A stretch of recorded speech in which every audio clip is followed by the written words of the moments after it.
naturally genetic for white people to be racist?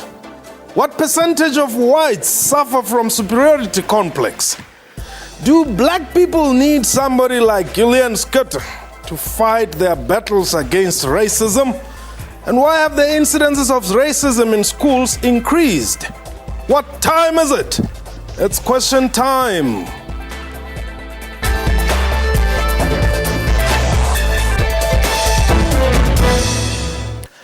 Hello and welcome to the show. My name is Mpho Tsedu. Secretary General of the African National Congress, Gwede Mantashe, says, and I quote, "The epitome of our freedom cannot be hollow reconciliation, where minority interests are protected, yet the black majority welfare are, or rather remain as welfare cases." Close quote. And he continues to say, I quote again, "The determination to preserve white privilege was premised on the ill-conceived view that whites are superior to blacks. Gradually, as our society transforms, the white minority is discovering it is not superior," close quote. Today on Question Time, we tackle the race question. My guest, Gillian Schutte, is an author and founder of Media for Justice. Professor Itumeleng Musala is himself a scholar and an author as well. Welcome to the show. I'm sure you are a very unpopular white woman amongst the white community. You're saying white people are racist? Well, I do get a lot of hate mail, of course. But, you know, there's also quite a bit of support out there from white people. So it's not to say that every white person in South African society practices racism. Okay. But, you know, why I say we are all racist is because we belong to a global occupying system called whiteness, which has, you know, elevated itself through power and subjugated blackness, you know, and it holds economic power, discourse power, political power, cultural power. And so for me, it's not simply about individual, you know, behavior as a white person. It's about how do we dismantle the system of whiteness that creates such terrible inequality in the world based on the color of our skins. Are you sure you're white? Well, I'm definitely white. And I don't say I'm not part of the problem either. It just happens that I speak back to whiteness. And, you know, I mean, how long can we live in... Okay, I come from a settler family. You know, we were here in the 1600s from the Dutch sort of ancestry. Yes. So South Africa is my home, but how long can we live in an African country that's dominated by a whiteness discourse? Okay. Yeah. What does it mean to be a white person in South Africa? It means that when you grew up, when you were born, you were racist before you were born. Because you're growing up in a system that is based on the systemic subjugation of a race of people that belong to the country that you were born into, because your ancestors happened to, you know, see this opportunity to move out of their own countries and away from their own problems in Europe. And it means literally that, you know, no matter how liberal your parents may have been, my mother was pretty liberal, you know, you still grow up in a system that constantly gives you the message that black people are inferior to white people. It doesn't matter what happens in your family, the system will tell you something else, you know, like whites-only spaces, etc. And certainly somebody of my age grew up in that. Okay. And it continues in today's so-called democracy. Well, it is a democracy, but, you know, I use the term so-called because in many ways it's dominated by certain processes that are not democratic and not egalitarian. Professor Musala, yes, sir. How does it feel, or what does it mean to be black in this democratic era? Well, I'm feeling blacker than I've ever felt in this particular democratic dispensation.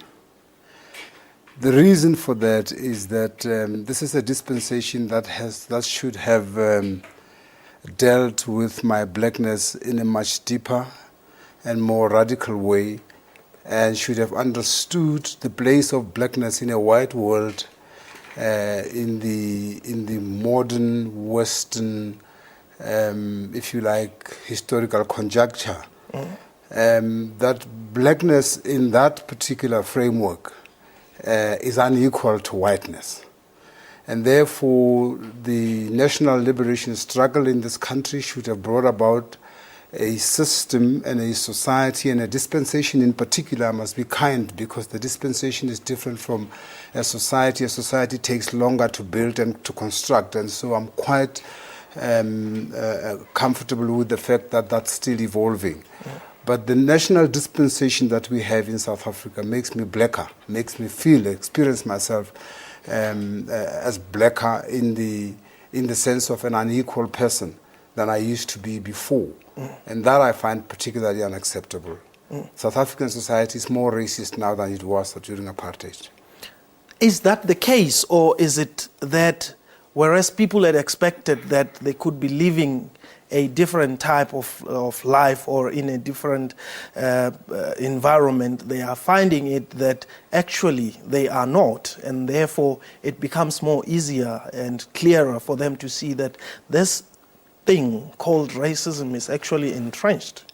No, I think we misunderstood racism at the beginning. So the settlement that we reached at Kempton Park operated with an understanding of racism that was hopelessly inadequate. In fact, the resolution of the South African problem was designed in a manner that completely inadequately understood racism. As a result, in what we agreed to, in what we signed for, we hardly ever dealt in the resolution of the problem. We hardly ever dealt with the problem of racism.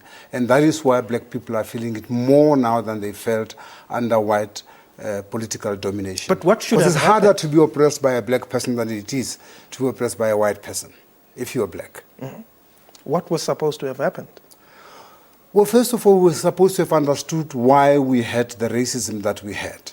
And we thought we did. Or at least I thought that all the national liberation movements understood that.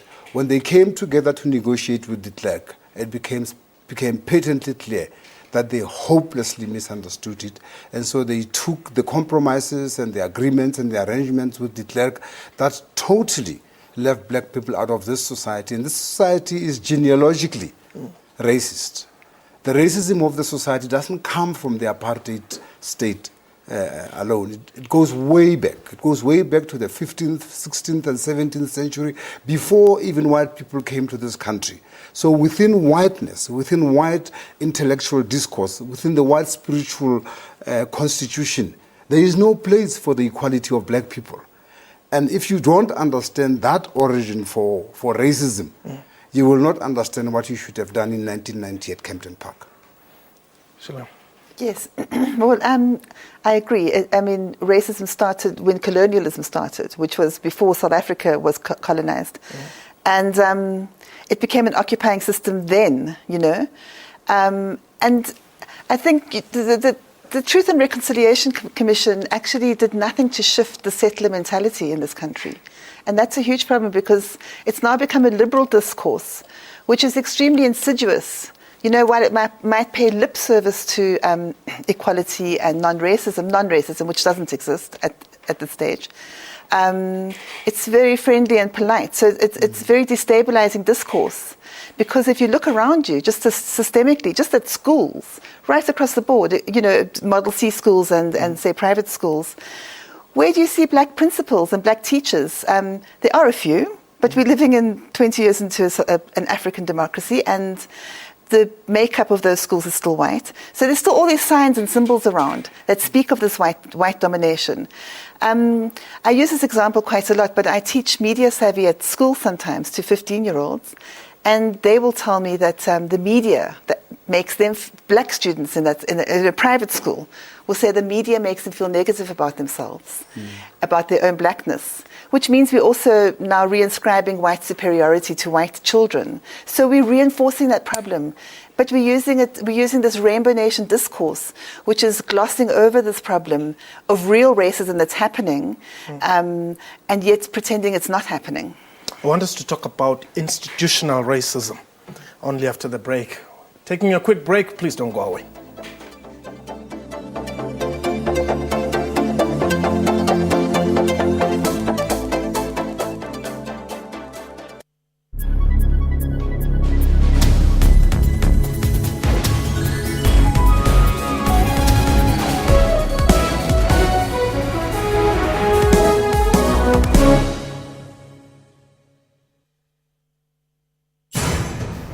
This week we are taking you around the continent, telling you stories about what makes Africa, Africa. We now head to the Kenyan coast where we meet a man using needles to fight a growing drug culture.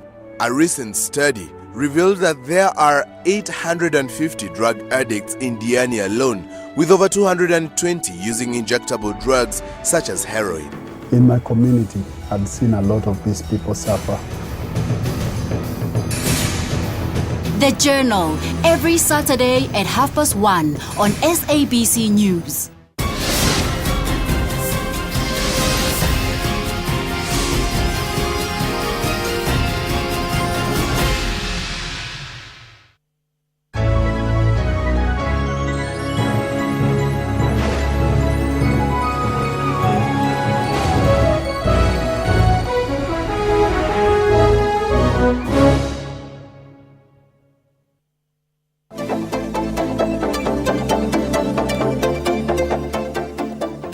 Welcome back. You're still watching Question Time. My guest today is Gillian Scott. She's an author and also Professor Itumeleng Msala is also an author and scholar.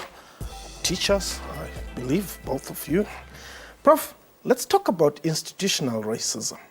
How difficult is it going to be? Or perhaps let's just dissect it. What is it when we talk of institutional racism? And then perhaps later we can then talk about how can we therefore, deal with it? Well, institutional racism is inscribed in the very institutional societies or institutional arrangements that we have in our society. It is the sort of racism that you encounter when you put a black person in a position, for example, that used to be occupied by a white person. And everybody expects that there shall now be change. And then all of a sudden we see that change doesn't happen just because you have a black person in that position.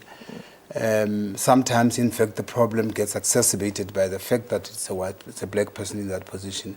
The reason is that in the very, very, very institutional arrangement themselves, racism locates itself in there.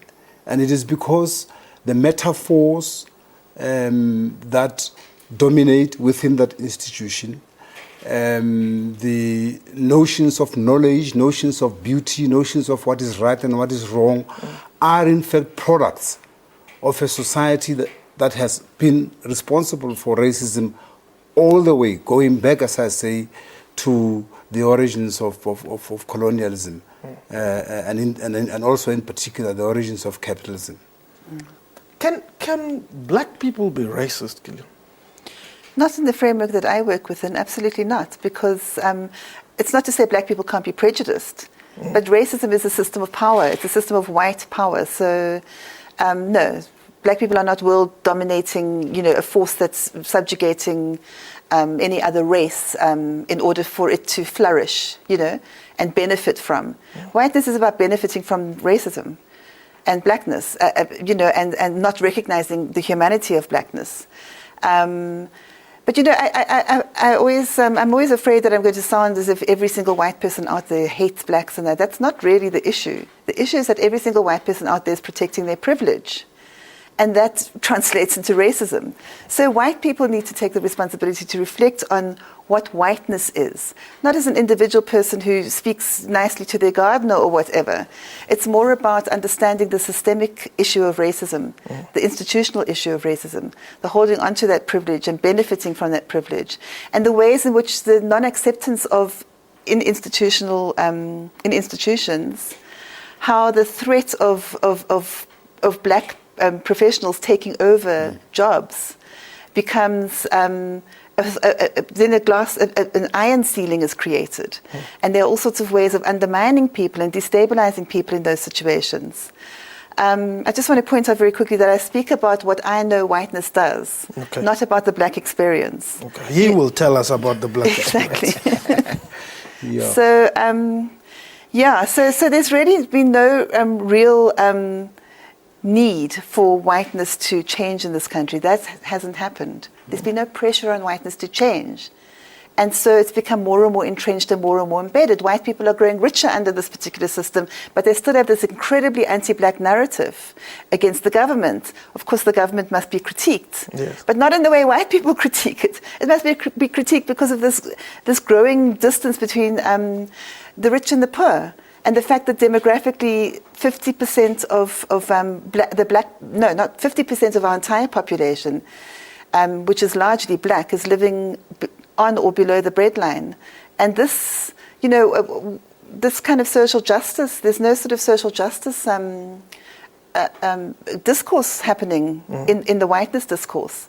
Of course, there are pockets of people that are working in social movements that are concerned with that. But we're talking about the dominant discourse in this country. Yeah, but we have to be careful. We have to be careful not to miss the point that there are black people who are white, and that there are white people who are black or who can be black, and black people who can be white.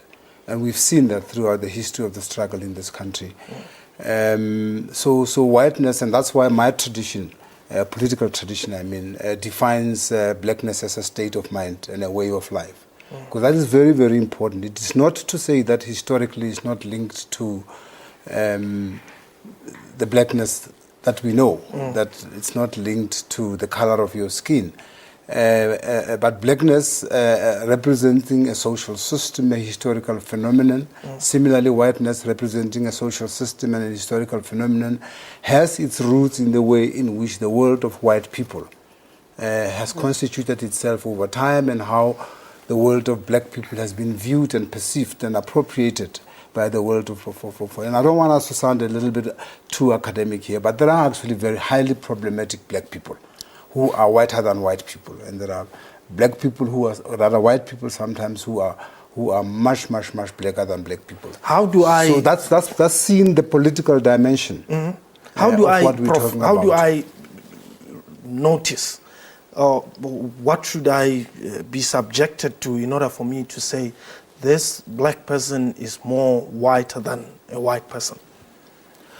Well, people can be assimilated. You remember that in the history of Mozambique, for example, in the struggle against colonialism in Mozambique, one of the biggest problems that Frelimo had was with assimilated Mozambicans, assimilated black Mozambicans, who were generally more Portuguese than the Portuguese, and who created a greater obstacle to liberation in Mozambique than, in fact, some of the Portuguese people did themselves. So, well, let's go back. It's a state of mind. It's a way of life. It's how. It's what values you are grounded in. It's the philosophic underpinnings of your entire life. But it's also who you live with, where you live, where you go to school, how you worship, who you worship. I still struggle, and I'm a black theologian of note. Even if I have to say so myself, I'm a world scholar in theology. I still struggle with constructing a black God as I should do. I still see the God that was sold to me by white people when I started learning about Christianity. I still see this white male who's in charge of the world and the universe. And I can challenge you that a whole lot of religious Christian people who are not white think that God is white. Hold the thought there. We'll come back to that only after the break. This question time, please don't go away.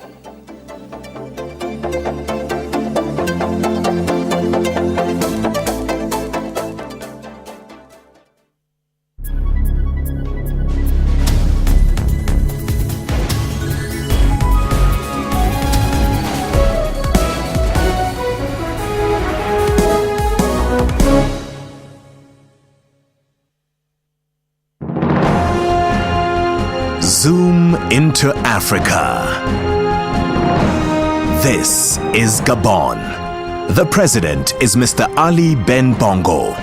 Gabon got independent from France on August 17 in 1960. The population is over 1 million people. One of the major languages spoken is French. Monetary unit is CFA.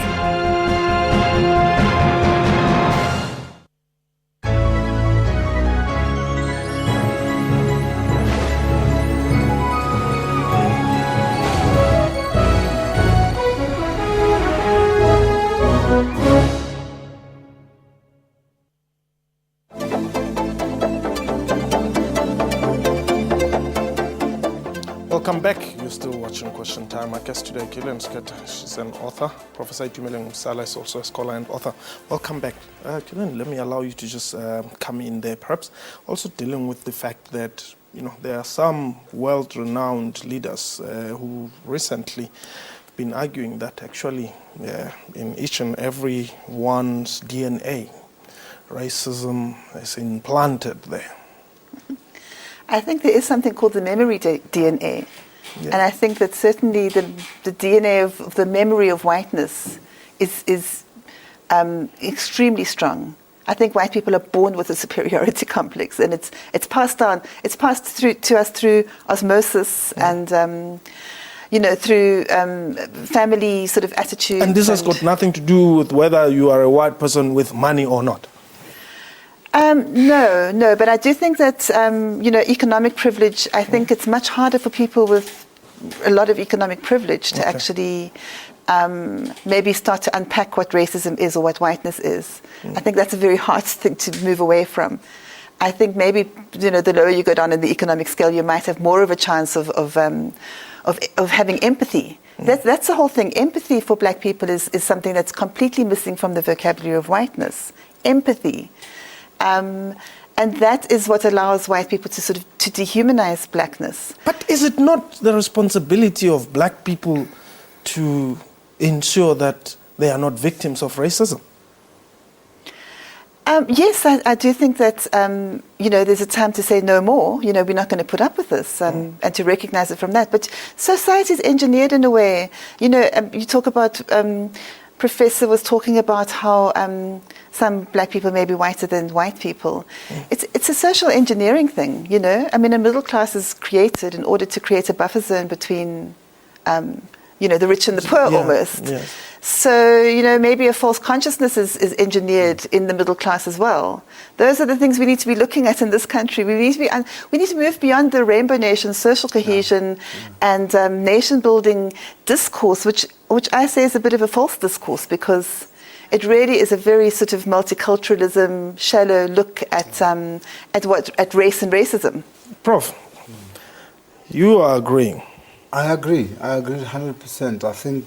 I think that we missed the bus again in 1991-92 when we negotiated for a settlement in this country.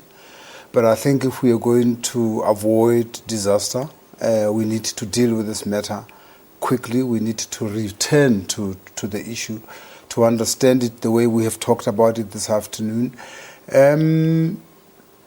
You're right. It is a responsibility of black people to deal with white racism, to say no. They've said no in England many times. They've said no in the US many times. They've said no in France. They've said no all over where black people are. But guess what? It's not going away. The reason is because it is deeply inscribed in the totality of white society. Its economics, its politics, its culture, its religion. Unless you root it out all over those things, it will not go away. There is no such thing, if I may go back to religion again, as just religion. Christianity is a thoroughly racist religion. Yeah, but what kind of a priest are you, Professor I'm not a priest, I'm a scholar. Yeah, but what kind of a scholar are you who's saying... It's just true. It's a fact, Throughout the history of colonialism, the missionaries were in the forefront of the colonial program. They walked hand in glove with the commerce people, hand in glove with the military, hand in glove with the philosophers. They are the ones. The Dutch Reformed Church in this country officially had a position that said that apartheid is spiritually correct. That is a church that said that. And you know what? The other churches did not die because of that. We had to come and die ourselves to fight that notion. And then comes 1994, we just declare we're a rainbow nation. Nobody has dealt with that. And it continues within religion as well as in the economy and in politics and in education. And education is the worst, by the way. We're not dealing with it in our schools. There is no anti-racist program in our educational system from beginning to end. Given the fact that we come from an apartheid society, we should be having a huge, putting billions of rands into anti-racism. We're not doing that. We've bracketed the problem. We've declared that we are a free society. Well, I don't know. I'm not free. I don't know about the bishop. Yeah, absolutely. And also, there's been no transformation of the actual curriculum either. Our children at school are not learning about struggle icons. They might learn a little bit about Mandela, and that's where it stops. They don't know about Steve Biko, you know, and it's just not right. It's not good enough. And anti-racism scares people that are beholden to the status quo in this country. It's a very scary concept, you know, that you could go into an institution and actually start to talk about what's not working in schools, in universities. And most of it is actually whitewashed. I mean, university students are going in and getting a totally whitewashed kind of education. Nothing speaks back to blackness. It's tragic. It's a tragic state of affairs in an African country that the entire system is just there to serve white privilege. It doesn't make sense. And I totally agree with Professor that we need to, there needs to be a completely aggressive kind of anti-racism, not non-racism, because we're not nearly ready to be talking about non-racism. That is, as I called it earlier, a false consciousness. Anti-racism, or race abolition even, you know, where we say we denounce that whiteness. But there needs to be a critical mass of people doing that. Otherwise, we all have to be responsible for the ongoing racism. If not enough of us are talking out as white people, and we're buying into the system, and we continue to benefit from it, we all have to concede that we are all racist. It goes for the new black middle class. The new black middle class, in terms of the way in which they are buying into the white system, are also responsible for the racism of this country. And one day, the people will rise against us. Hold it there. I promise we're going to revisit this matter. Actually, I think we must just have a regular on this topic. Perhaps we can do our bit to get rid of this racism and racialism in this country. Thank you very much for the time. That was Question Time for today. A big thank you to our guests and to you for watching the show. We welcome your feedback via email, questiontime@sabc.co.za. Our Twitter handle @QuestionTime24. You can also follow me on Twitter @Mpho Tsedu. Let's continue the discussion. From me and the rest of the crew, have yourself a wonderful time. Goodbye.